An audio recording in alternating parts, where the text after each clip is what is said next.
Hey everybody, it's Mike and welcome to Chip Damage, and today we are going to be talking about the September 23rd, 2021 Nintendo Direct that dropped earlier today and has all the gaming world and all the internet all aflutter because of all the announcements. Now, I would say that it would be a very hyperbolic and subjective claim to say that that was the best Nintendo Direct ever. However, I would say it's a very objective claim to say that that was my favorite Nintendo Direct ever. Yes, I don't think I have popped and cheered as much as I have for any Nintendo Direct or announcement or presentation since like Cloud was announced for Smash for Wii U way back when. This Direct really piqued many of my interest, and I think many people walked away from this pretty happy. It was a long Direct, and they covered a lot of ground, and that's what I want to talk about today. Now, of course, my opinions are different than everyone else's, so just to say, as a game collector, my range of interest is pretty broad, and this Direct just checked so many boxes and piqued so many of my interest, and maybe this Direct wasn't for you. But what I want to do here tonight is kind of go through a list of the announcements. I won't be covering absolutely everything, and I'll be breezing through some things, but I'm going to try to focus on some key big announcements and things that piqued my interest.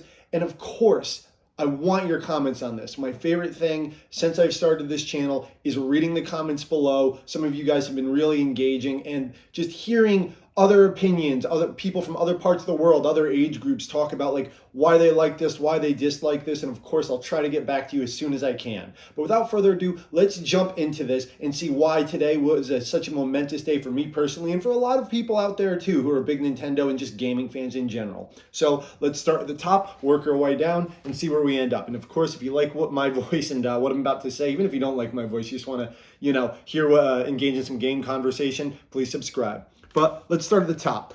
They started with a Capcom announcement. Whenever I see that Capcom logo, I get kind of excited. If you've seen any of my other videos at all, Capcom is my favorite game developer, and it wasn't quite clear what this game was going to be. It was kind of dark and smart, smoky and creepy, and then you see a dragon, and I'm like, is it a Monster Hunter dragon? I can't really tell. What is it? Is this like a Scalebound-esque thing? Is this Ghosts and Goblins or Demon? It ended up being Monster Hunter. Well, great for Monster Hunter fans out there. Monster Hunter isn't quite my thing, but I gotta say, that was a hell of a cool trailer, and I know Monster Hunter Rise for the Switch was a big hit. A lot of people loved it, so I'm glad they're getting some love next summer, and it's, looks like a spooky expansion, even though it should be coming out now around Halloween time, but hey, c'est la vie. But yeah, good for you Monster Hunter fans. There was no other big Capcom announcements or any other Capcom announcements at all, if my memory serves.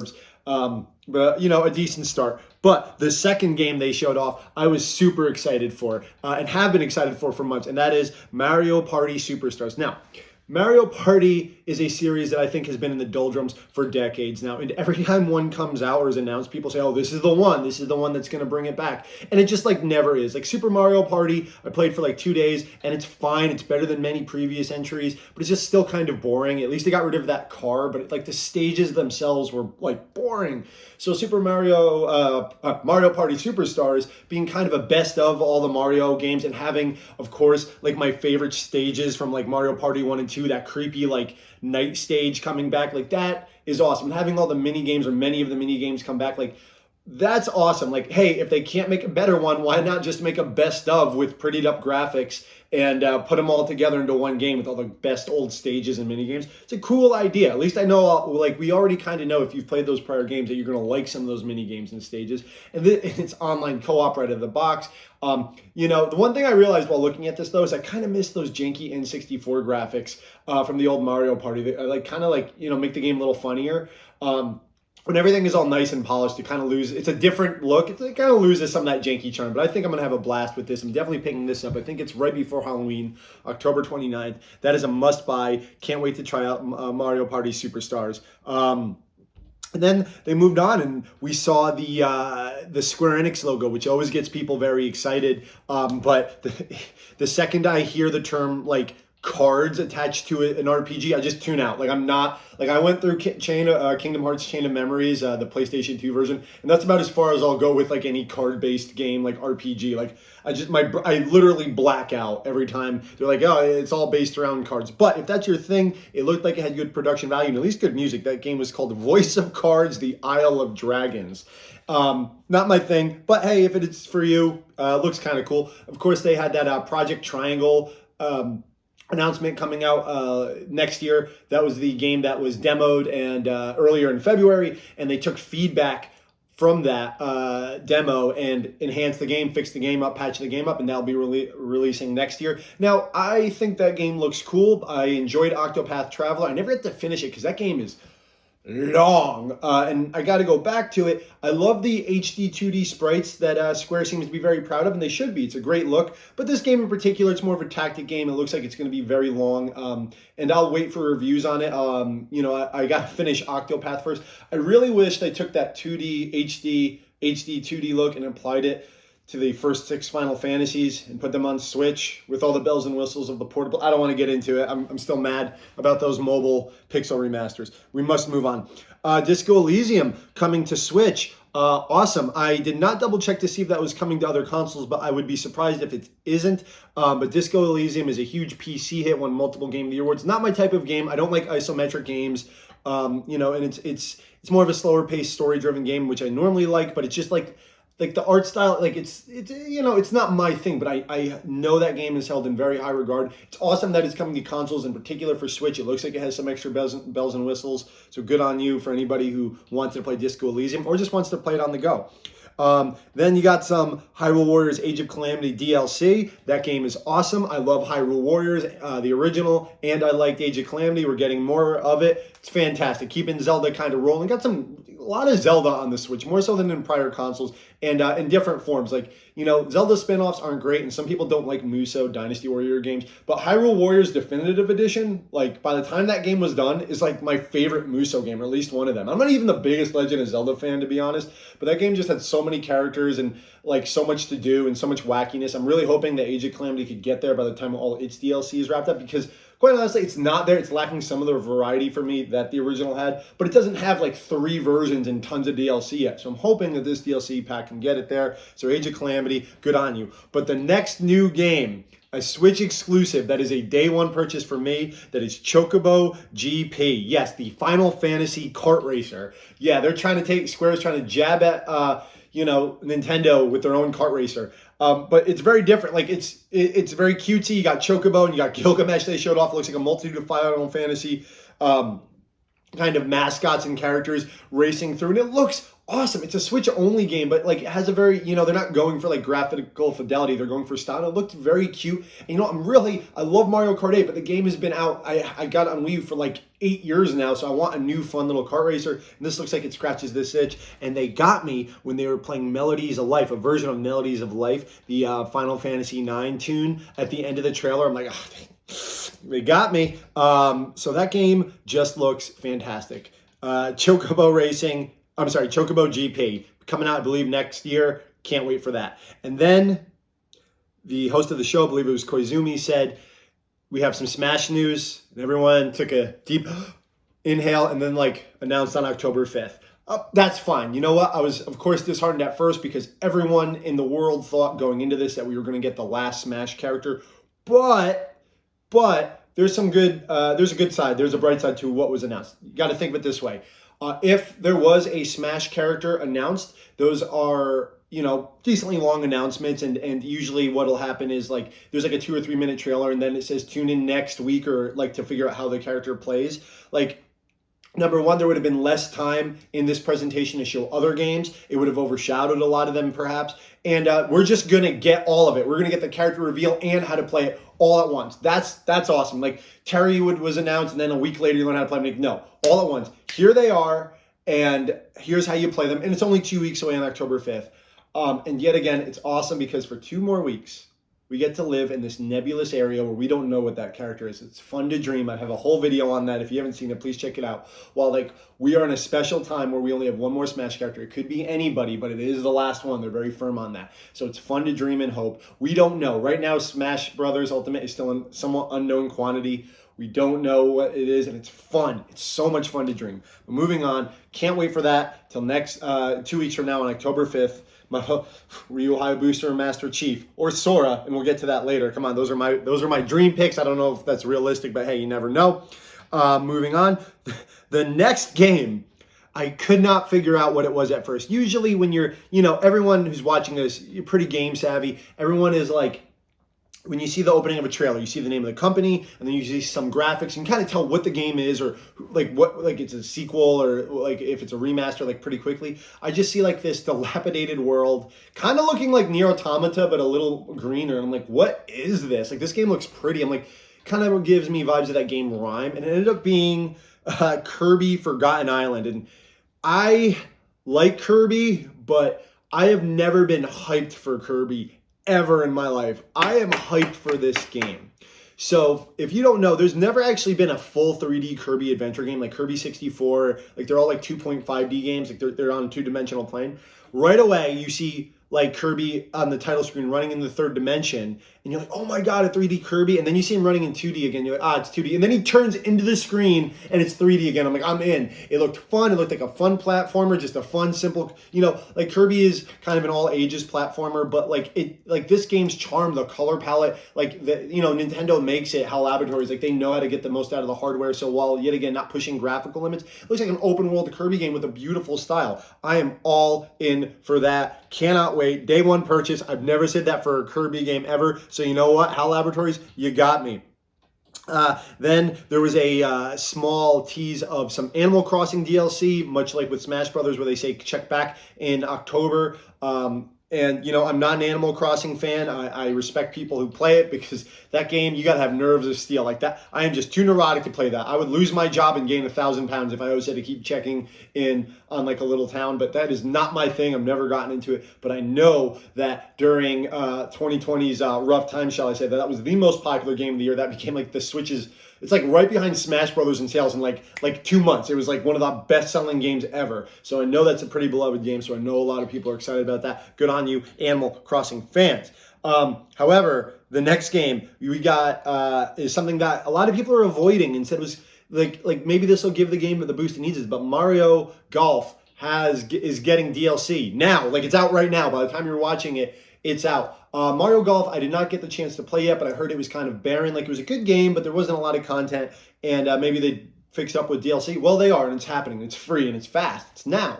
So I might actually run out to the store and pick that one up this weekend, because that game is starting to look pretty good. I don't think anyone's excited over playing Koopa Troopa. Like, good thing that's DLC, because you should never pay for Koopa Troopa. But that little ninja, like, he looks cool. But yeah, that game looks cool. Gotta check it out. For all you Mario Golf fans, I want to know, like, did anyone play it? Is it good? How does it compare? The only one I've ever played is Mario Golf 64. But I'm interested in this, especially now that it's getting some support. All right.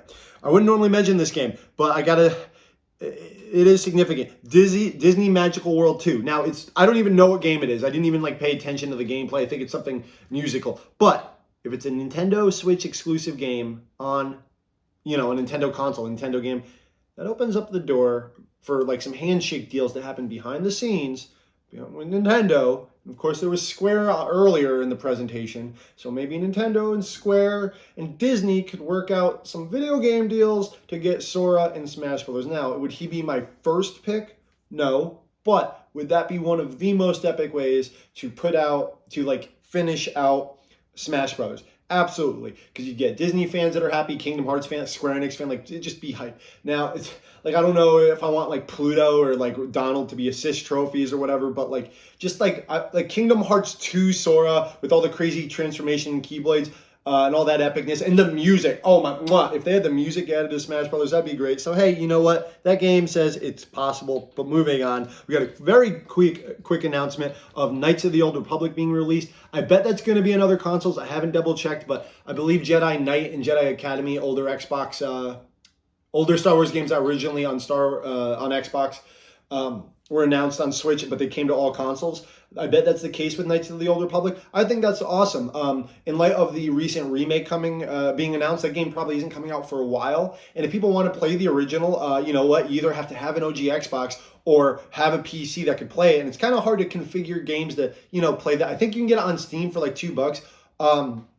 But if you want to have it on the console, Now it looks like there's a much easier way to do it, and you can take it on the go. So hey, Knights of the Republic, classic game. Get you ready for that remake coming to Switch.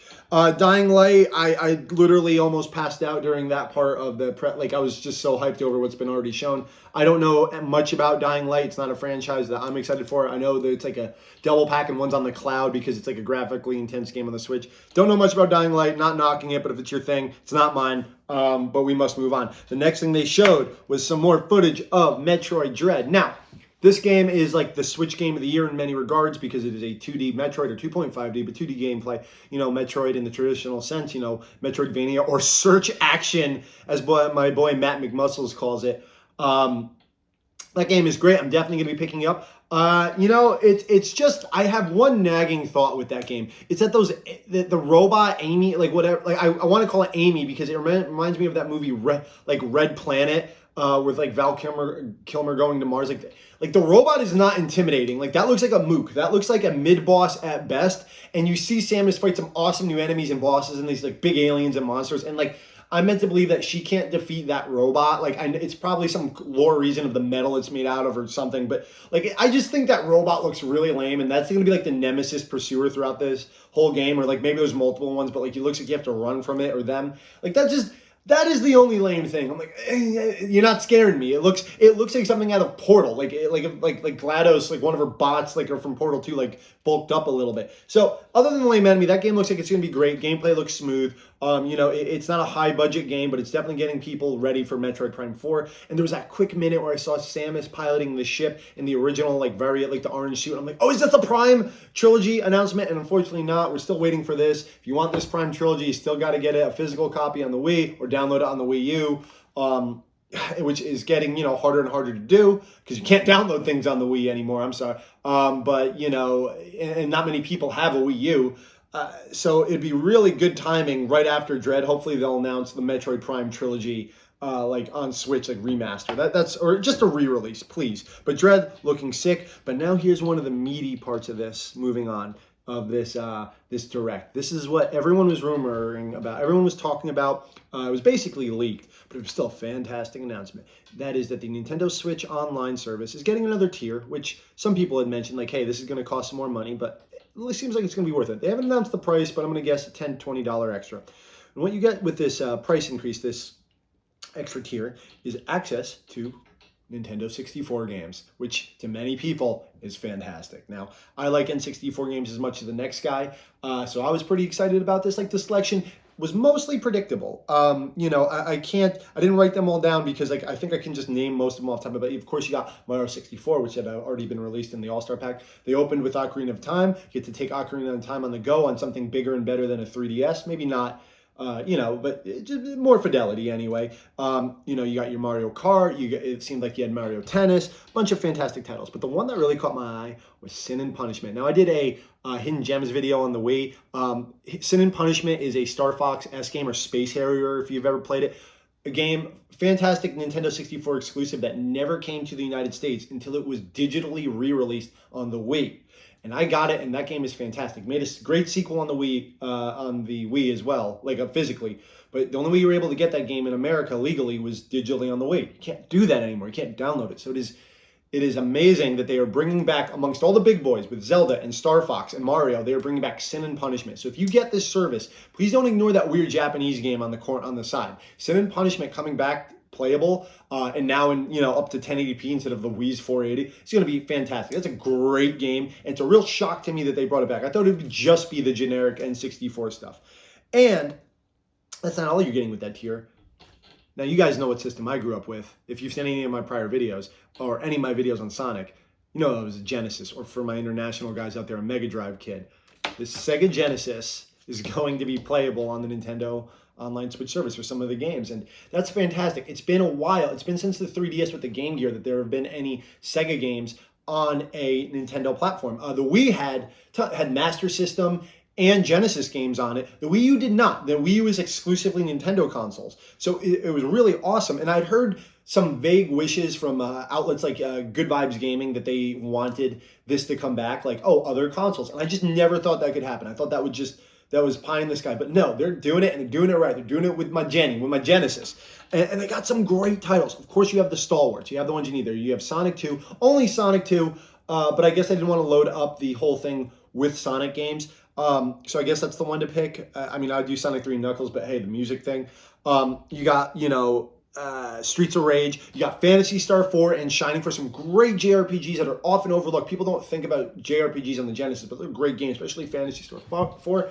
And then you got some really excellent games that are super rare. Strider on the Genesis. I have that game. It's kind of hard to come by now. Fantastic. It's not often included on collections for the Genesis. It's a Capcom game. Strider on Genesis is like in my top 3 Genesis games. You get to play it on the Switch, on the go, or in 1080. That's amazing. But the rarest game they had, I could not believe this, was Musha on the Genesis. I don't have that. That game is like $400 to $600. It is a top-down shooter, like Ikaruga shooter, shoot 'em up, shim up, whatever you want to call it. That's like really wacky and like space-themed, mixed with like feudal Japan. You have like feudal Japanese like robot castles. It's a wacky, fun shmup that is very highly regarded amongst the collectors community and very hard to get. Yet again, the only other way to get it than the original cartridge was to download it on the Wii. That's how I played it. Can't do that anymore. So it coming back on the Nintendo Switch online service is fantastic. You had some great other little titles too, like Restar. Restar's been kind of left out of some more recent collections. Great Genesis platform with some fantastic visuals. You have Castlevania Bloodlines, my favorite of the classic level-based. Well, it's tied with Rondo of Blood, but Bloodlines is, I actually prefer Castlevania Bloodlines over its Super Nintendo counterpart, Super Castlevania 4. I know, string me up, but I actually do. You should try it. That game was, of course, recently released on the Castlevania Anniversary Collection and on the Genesis Mini, but otherwise it's a pretty rare game, and it's getting the attention it deserves now, so it's great. You have the Contra Genesis Hardcore, which is like the hardest game ever, but it's still a beautiful and fun game to play. Great sprites in that game. You're getting Echo the Dolphin, which... Does anyone actually like Echo the Dolphin? Like, honestly, I just want to know, I had that game. I could never figure out where to go or what to do. So, I want to know, are there any Genesis Mega Drive kids out there do you like that game? Are you excited to take Echo the Dolphin with you on the go? But yeah, they rounded out this presentation by showing the list and saying, hey, there will be more. And they showed the wave 2, I guess you would say, of the Nintendo 64 games being led with Majora's Mask and Pokemon Snap and, stuff you'd expect. Mario Golf. Pokemon Snap was a bit of a surprise, but I'm glad it's there. But at the very end of that list, they didn't say it, but they showed it. BanjoKazooie. Now, that is significant for a number of reasons. Number one, BanjoKazooie, as much as many people don't like to think this or forget this, is a Microsoft character. For the last... Banjo has been a Microsoft character far longer than he has been. Banjo and Kazooie have been Microsoft characters far longer than they have been Nintendo characters. They were always rare, second party, but still, they are owned by Microsoft. And of course, Microsoft was nice enough, or did the deal with Nintendo to allow some games, Xbox games like Ori on the Switch and Banjo in Smash, of course. But to actually play Banjo-Kazooie, you need an Xbox 360 or an Xbox One to play the enhanced versions. Now, the original version, which is what I'm assuming we're getting here, has not been playable in 20 years, since the original cart on the N64. You needed that if you wanted to play the OG version of Banjo-Kazooie. So that to be re-released. It's the first time that version of the game is going to be released. There's some minor differences. Generally the superior version is the Xbox 360 version in most people's opinions, but most people are nostalgic and the game should be preserved in its original form, the N64 version.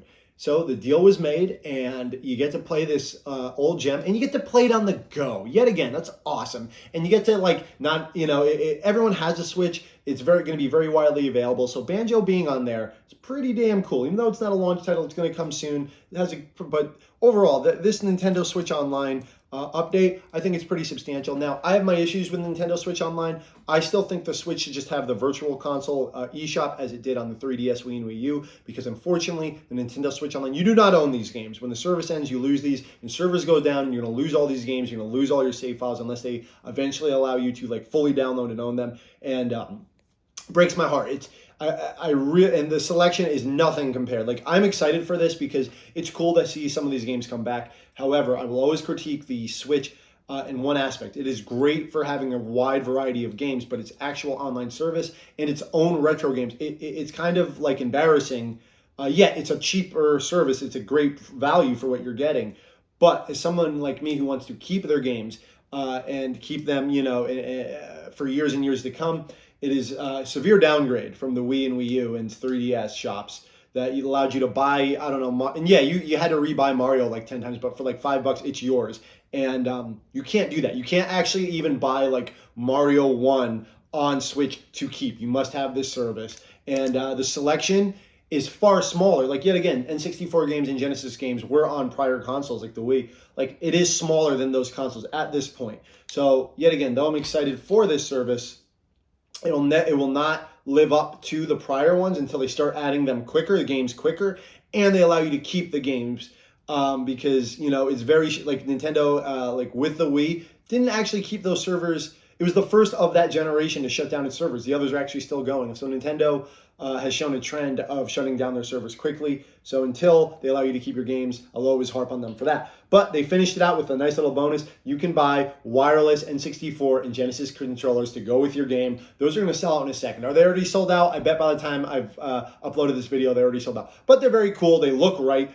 Why anyone would want to subject themselves to an N64 controller for any reason other than nostalgia, you're out of your mind. I mean, I guess it would be kind of fun to run around with Mario with that like giant stick on the N64 again. But regardless, those are going to be $50 US, which is a lot of money. But in control for wireless controller terms, not really. I wish they did the Genesis 6-button controller. They're doing the North American like 3-button one. Why would you do that? Like, that really limits it. But hey, whatever. We must move on. But that was a highlight for many people. And it was for me. I have my gripes with the Nintendo Switch Online service, but it was still very cool. I'm going to have some of these games on the go and hopefully at a reasonable price. And next was the one that really elemented. There was a quick, brief showcase of a bunch of smaller games, but the one that caught my eye, the collection that has been on the screen behind me this whole video, I popped for this. This was rumored. This was trademarked. The Castlevania Advanced Collection. I'm a huge Castlevania fan. And the Game Boy Advance games are unfortunately the games I have barely tackled. I own them, but I have not had the time to go through of them. I have played and like 100%ed all of the classic Vanias, like 1, 2, 3, 4, Bloodlines, Rondo, which is like the hardest game ever, but I love it so much. Even Dracula X, which is on this collection, and like, but the Advanced Symphony of the Night and many of the later ones. But there's like the GBA was not my portable console of choice, so I've never had a chance to play them. But I've always heard of their high quality, and I've played a little bit of them, and I could tell how tightly they control and how great they look. So when this was announced, I was over the moon. Like, oh man, it's coming out, and it has Circle of the Moon. It has Aria of Sorrow and Harmony of Dissonance, the 3 GBA games that everyone loves, especially Aria of Sorrow. And it throws in Dracula X from the Super Nintendo. It's not an advanced game. However, I've already beaten that game. That game is kind of like the worst Castlevania, in my opinion, the worst 2D Castlevania one, other than like the Game Boy ones.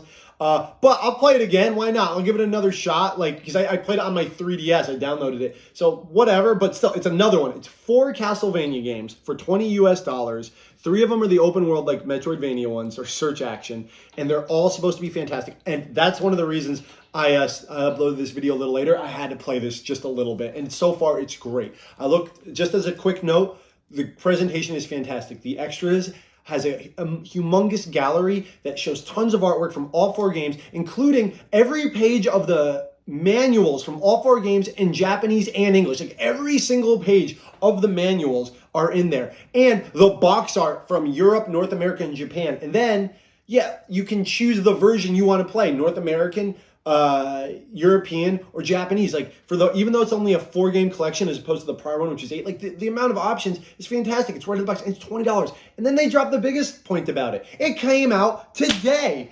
Castlevania Collection out right now. That's a shadow drop. That's a damn good shadow drop. And I'm super happy that they did that. I immediately played it. It delayed filming this. Sorry about that, but I needed to try. However, one thing that kind of takes a little bit of bite out of that is that it's actually on all consoles. Like, I have this on my PS4 right now, and just because I like trophies, I don't... Like, I might re-download it on Switch if I ever want to take it on the go, but I'll always, like, I just like the controller for my PS4 and 5 more, and I like getting trophies. But hey, regardless, it's out. It's really strange it's out. Like, all 4 of those games are like the Nintendo Castlevanias, like, you know, the 3 Game Boy Advance ones, and Dracula X was Super Nintendo exclusive. And it's funny because it says like on the like where these games originated, like in the history section, it says SNES. Like I didn't know, it's on a PlayStation 4. But regardless, got it, loved it, great announcement, and it's Nintendo's announcement, so they take credit for it in a lot of ways. And then they follow that with bringing back another classic game, but like a full remake. 2.5D remake ActRaiser from the Super Nintendo. Now, I myself have never played this game, but I've heard high praise for it, that it's like a weird game where you play as God, and there's 2D side sections where you play as this like sword-wielding thing that looks like Beta Ray Bill from Marvel Comics, and then there's like a top-down like town-building section. It looks wacky, it looks weird, and I've seen it in collector circles, and I believe there's a second one that isn't as highly regarded. But if you know much about ActRaiser, please let me know.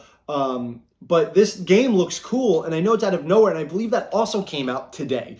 I have to double check that, but I'm like, hey, that looks cool. It's an old gem I never got to play, and I'm kind of digging the way it looks. And I have quick access to it now if it's available today on Switch.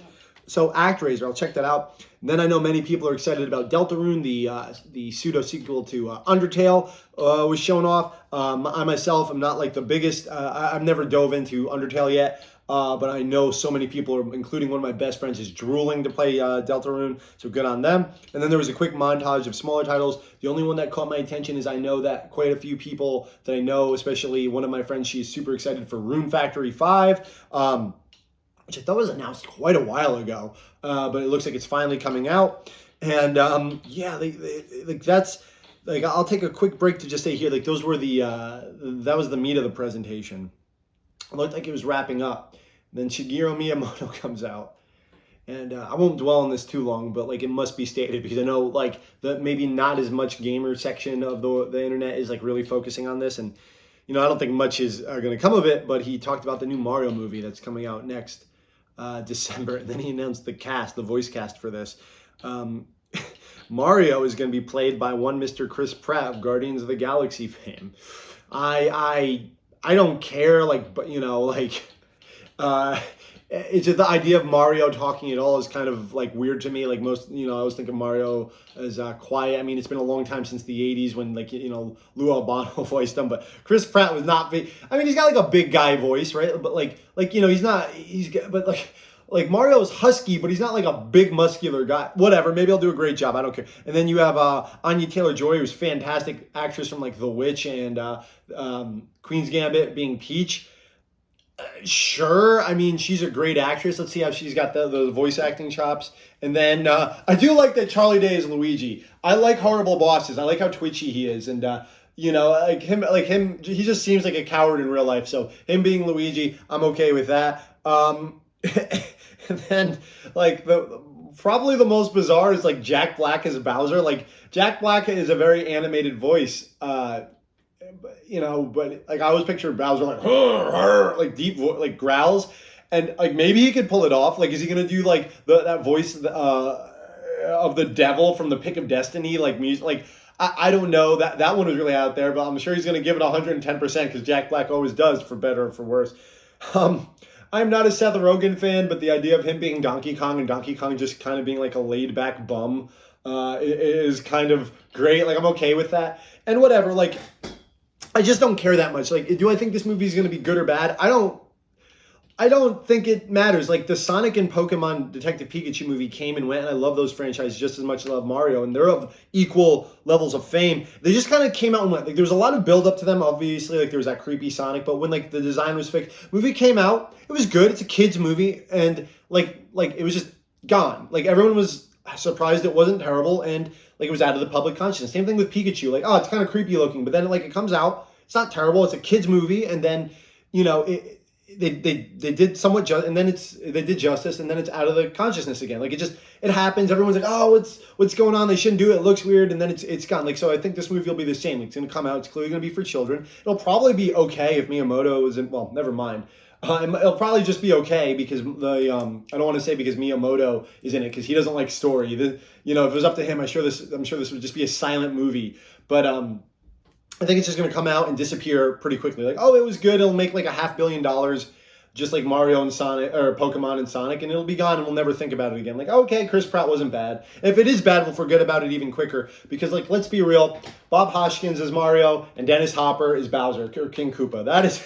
That is who they are. Unfortunately, those gentlemen, those superb human beings, are no longer amongst us, and they will forever be, to a generation or two of fans, the true Mario and Bowser when it comes to film. But I guess Jack Black and Chris Pratt are gonna have to do. Imagine if like Chris Pratt and Jack Black actually fought. Now, I think Chris Pratt's a pretty big guy. I think he's like 6'2", 6'3", and like muscular. And Jack Black does not look that big, and he's kind of like, he's kind of a husky guy. But I feel like Jack Black would just be meaner. I'm wondering who would win.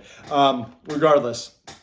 Let's talk about what I want to talk about since I've started this video and what everyone is excited for. Now, I want you to come back with me to the year 2017, which is one of the best years in gaming ever. Like Breath of the Wild, Mario Odyssey, Nier Automata, Persona 5, Cuphead, Horizon Zero Dawn. One of the best years ever in gaming. I want you to, I'm just getting out of work and late December, and I'm with a few coworkers getting a bite to eat after work, and the Game Awards are on, and they're doing some announcements, and they announced this little gem right here, the Bayonetta double pack coming to Switch, which is great because, as I said to many people in my prior videos, Bayonetta 2 on the Wii U, I think is one of the greatest games objectively of all time, and subjectively, it's like my top 3 games of all time. I think this game, to this day, stands at the top of the third-person action or character action or whatever you want to call this type of genre. I don't call it hack and slashes. I think character action is kind of taking the cake for like what you call these, but the games that were started by the Devil May Cry franchise. Ninja Gaiden is in here. Devil May Cry, like I said, and Bayonetta. Like, those are some of my favorite games of all time. They're all wonderful franchises, but Bayonetta 2, I think, was a perfection of it. I mean, you have the creator of Devil May Cry making Hideki Kamiya kind of behind the franchise. Unfortunately, not many people got to play it. Bayonetta 1 is amazing. Got me into it. It has been re-released on everything, but 2 was relegated to the Wii U, which no one had. And it was the reason I bought my Wii U. Yes, I bought my Wii U for the day I heard that Bayonetta 2 was announced. I pre-ordered my Wii U, and I was disappointed. I think if you haven't played this, please do. Please run out and buy this Switch set. It's now 4 years old, or 3 years old, which is amazing to me. Soon to be 4.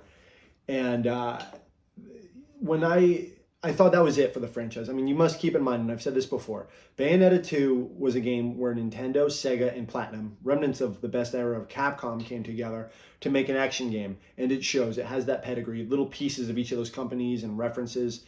It plays superbly. Its style is over the top. It's what video games are to me. It's absurdity. It's a power fantasy where like your skill matters. Like it rewards dedicated play. It's funny. It's goofy. It doesn't take itself too seriously. The controller feels like an extension of your hands after a few hours of playing. It has great difficulty curve and like options and unlockables. The unlockables in Bayonetta 2 are incredible. However, being on the Wii U and even with the Switch re-release, I didn't think the franchise was going to go anywhere. I thought that was it. Bayonetta 2, like on the Wii U in particular, it couldn't have sold well. It's like impossible. However, in that night, that December 2017 night, they announced Bayonetta 3. The next day, I ran out and bought a Switch. Now, that was 4 years ago. There was not exactly radio silence. Platinum Games and Hideki Kamiya have said, hey, the game's coming along well, but I think a lot of us were getting a little annoyed. Like 4 years since announcements is a long time for any game, but Bayonetta is not a giant JRPG or an Elder Scrolls title. It's an action game that you can probably run through your first time anywhere between like 7 to 12 hours. At least that's what the first 2 were. So, you thought maybe, and Bayonetta 2 was announced in 2012 and released in 2014, 2 years. Like that seems to be the norm. But 4 years of like no trailers and just saying, hey, it's coming along. Not only that, but like other games came out, like Astral Chain, which is great. I love that game. But it was like that was announced and came out in that time. Babylon's Fall, which looks, I really don't trust that game, but it looks like a big game they put a lot of resources into. And of course, Platinum helps out with other games behind the scenes. Wonderful 101 got re-released. All this happened in the time from announcement, and we were wondering, like, where is it? Is this getting canceled? Is Platinum not focusing on this game? Is this like Scalebound got canceled? They're like, what's going on? And then at the end of this direct, it happens. To me, this is the game that I bought my Switch for. Metroid Prime 4 is probably the game that is overall more anticipated, but to me and to a contingent of people I know, Bayonetta 2 is above even that, and I'm super excited for Prime 4 to get me one, but this was the game that made me get a Switch. And to see it, finally, after so many years, I was very pleased. Now, of course, this is a Switch game. It's not a very powerful console, and it's getting up there in years. So of course, like graphical fidelity, maybe not blowing my mind. However, style is what matters. So that's what it's always been about. Even when Bayonetta 2 came out, it was on the Wii U in 2014. It didn't look the best in terms of, polygon count, but that game won a lot of Game of Year's awards because of its gameplay and its style. And that's what this game showed right off the bat. Let me tell you, I love Platinum. Immediately when I saw the opening of the trailer, you saw like Platinum written on a building. Like, oh, this is it. But then like the enemy didn't look like it's a scene of soldiers fighting an enemy invading a city. The soldiers were speaking in Japanese. That had never really been seen before in Bayonetta. The villain didn't really look angelic or demonic. It was like a slime monster. That didn't look very Bayonetta-esque. So I didn't know what I was like. I'm like, what is it? It looks like Bayonetta 3. It should be Bayonetta 3 to close out the show. And then the monster attacks something behind it. And it's the dog mascot from Astral Chain. And I kind of went, Astral Chain 2, which I would love. Astral Chain is one of the best games of the generation. However, it's not Bayonetta. They knew what they were doing. It was a fake out. Then you see my girl. You see a Bayonetta with her new look. It took me a minute to adjust, but I'm like, I dig it. And if you don't dig it, I guarantee the first costumes from the first two games are unlockable. I love Bayonetta 2's costume the most. But I'm down to let that third costume really grow on me. And then they show the combat. Summoning hair demons, shooting her 3-barreled handguns now, fighting on a train, fighting on the back of her dragon. It looked wonderful. And it got that release date of 2022. And then it got slashed by the enemy. And I thought it was going to say 2021, but I was sadly disappointed. It looks like it's still 2022. But I implore people that are interested to, like, if you're interested in that game at all, get this double set. I don't know how much it is at the moment, but if you haven't played Bayonetta 1 and 2, you're doing yourself a disservice if you like action games, if you like fun games, if you like games unlockables, like old games. There's no DLC. There was never DLC for Bayonetta. It was a complete game. And even Devil May Cry 5, which was incredible, a 10 out of 10 game in many ways, I don't think lived up to Bayonetta 2, just in the way that like stage design, it wasn't as much fun to play as V in a lot of cases. A lot of sameness with like the areas. And like kind of the style was a little weird because they used RE Engine. I still love it. I think it was one of the best games of the last gen. It was the first game, the definitive edition I bought on PS5. But Bayonetta 2, there was no flaw for it for me. Like it really didn't have much. And so please check that out. And I can only hope that the third one, if it lives up to the second game's prestige, it'll be my favorite Switch game. And that I know what I'm saying there. Switch has tons of titles, but I think this could be the best Switch game, and at least it'll be my favorite, if it is at least as good as the second one. I'm just over the moon. Can't wait to play it next year. I hope they stick to that. I thought they had forgotten about Bayonetta. I thought they were too busy with that boring-looking Babylon's Fall game. Sorry to rag on it if that's your game, but that game does not look good to me. Let's hope Platinum didn't lose their way. I mean, Platinum, when they really put their heart and soul into an IP, I think they do amazing. I think they're my favorite game developer, right up there with Capcom, their former employer. Like Astral Chain was just some wacky thing they just threw out on Switch. It's amazing. The combat system for Nier Automata, fantastic. Wonderful 101, fun little game. Yeah, okay, you have the Activision games, produced games, the Transformers core. Transformers isn't bad, but it's not great. Korra and TMNT, but like, that's Activision's hands making that game, like being rushed. Like that's not them. That's not what Platinum is. And the Star Fox Guard, I don't think they did much, or Star Fox Zero, I don't think they did much on that. So yeah, I hope that Platinum keeps their luster with this release. I am so over the moon about this. This is the game that I have been waiting for the most for 5 years. I love fighting games. I love JRPGs. I love so many genres of games. However, third-person action games are rare now. It's very rare, and God of War is kind of a different type of thing now, especially more narratively focused. But games like Metal Gear Revengeance and the old Ninja Gaidens, like that's a dying breed. It's very rare. Like when it comes out in its event, especially when it's good. So I hope Bayonetta lives up to that. So in a way, this is the game that I've been looking forward to the most for the last 4 years. It's gonna be 5 years since announcement. Let's say this game comes out next holiday. That's holiday 2017 to holiday 2022. Don't do that again, Platinum. That's far too long. You're getting on like Last Guardian levels there almost. But yeah, that wraps up my thoughts on Bayonetta 3 and henceforth the September 23rd Nintendo Direct. I think that was fantastic. My highlights, of course, like my top 3 if I have to walk away from it. The NSO update, even though you can't keep the damn games, I think it's pretty cool to get some of those rare titles. The Kirby, the new Kirby game.